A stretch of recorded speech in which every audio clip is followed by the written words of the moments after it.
Guys, क्या आपको Avengers पता है? और उन्हीं एवेंजर्स में एक एवेंजर होता है that is Ant Man. And Ant Man जब भी क्वांटम रेल्म में जाता है, वहां पर नॉर्मल साइंस काम नहीं आती, वहां पर काम आता है क्वांटम मैकेनिक्स। एंड आज हम पढ़ने वाले हैं क्वांटम मैकेनिक्स। वैसे गाइस, ये 9th-10th का टॉपिक नहीं है, ये 11th-12th साइंस में आता है। बट एक बंदे ने मुझे कमेंट्स में बोला था दीदी पढ़ा दो, सो व्हाई नॉट। तो ये बहुत ही वास्ट टॉपिक है एंड 60 सेकेंड्स क्या 60 मिनट्स भी इसके लिए इनफ नहीं होते।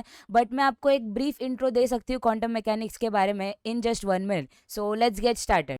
तो सबसे पहले quantum mechanics is the science of small particles. मतलब स्मॉल मतलब एटम्स एंड इलेक्ट्रॉन से भी स्मॉल जब भी पार्टिकल्स होते हैं, तभी हम लोग नॉर्मल साइंस यूज नहीं करते, तभी हम लोग क्वांटम मैकेनिक्स यूज करते हैं। जब भी एंटमैन उसका सुपर पावर यूज करके श्रिंक होता है, वो डायरेक्टली श्रिंक नहीं होता, वो पार्ट्स में श्रिंक होता है। तो वैसे ही जब भी एनर्जी फ्लो करती है, वो स्मूथली या कंटिन्यूसली फ्लो नहीं करती, वो पार्ट्स में फ्लो करती है या फिर पैकेट्स में फ्लो करती है। एंड इसी पैकेट्स को हम लोग क्वांटा बोलते हैं। और इस क्वांटा का एनर्जी फाइंड करने के लिए एक फॉर्मूला होता है that is E equal to H nu और E equal to H C by lambda, जहाँ पर न्यू होता है फ्रीक्वेंसी, सी होता है speed of light and lambda is the wavelength.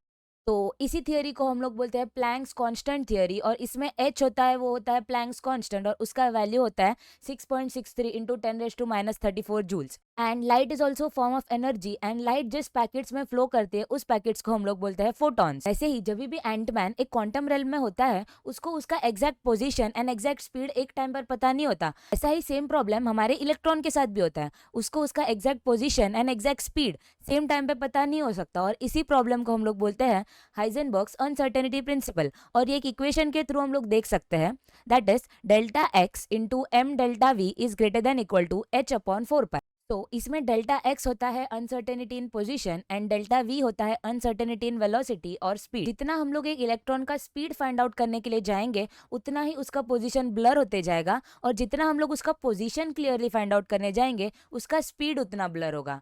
So this was Heisenberg's uncertainty principle. If you like the video, do like, share and subscribe and stay tuned for more such videos.